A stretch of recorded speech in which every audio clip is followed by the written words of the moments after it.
জ্ঞানতিমিরান্ধস্য জ্ঞানাঞ্জনশলাকয়া চক্ষুरुन्मीलितं येन तस्मै श्रीगुरुवे नमः। नमो विष्णुपादाय कृष्णपृष्ठाय भूतले श्रीमते महानामस्वामिनि ते नमामि। वाञ्छाकल्पतरुभ्यश्च कृपा सिन्धुभ्येव च पतितानां पावनेभ्यो वैष्णवेभ्यो नमो नमः। गुरुकृपा हि केवलं गुरुकृपा हि केवलं गुरुकृपा हि केवलम्।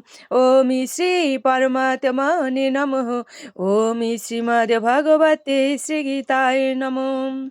नारायणं नमस्कृत्य नरं चैव नरोत्तमं देवीं सरस्वतीं व्यासं ततो जयमुदीरयेत्। मूकं करोति वाचालं पङ्गुं लङ्घयते गिरिं यत्कृपातमहं वन्दे परमानन्दमाधवम्। ओम नमो भगवते वासुदेवाय। ओम नमो भगवते वासुदेवाय। ओम नमो भगवते वासुदेवाय। श्रीमद्भगवते श्रीगीताय नमः।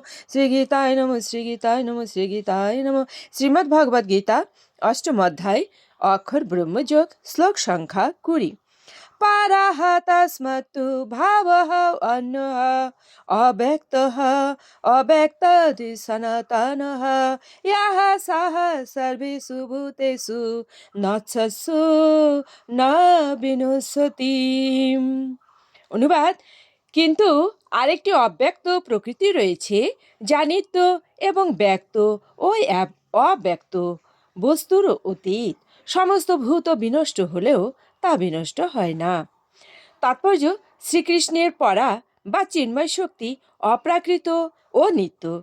ব্রহ্মার দিন ও রাত্রে যথাক্রমে ব্যক্ত ও অব্যক্ত হয়ে যে অপরা প্রকৃতি, তার প্রভাব থেকে তা সম্পূর্ণ মুক্ত। শ্রীকৃষ্ণের পরাশক্তি গুণগতভাবে জড়া প্রকৃতির সম্পূর্ণ বিপরীত।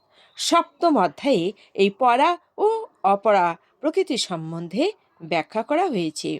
সুধী বৈষ্ণব ভক্তবৃন্দ, তাহলে আমরা অবগত হলাম এটাই যে একটি অব্যক্ত প্রকৃতি রয়েছে যা নিত্য এবং ব্যক্ত অব্যক্ত বস্তুর অতীত।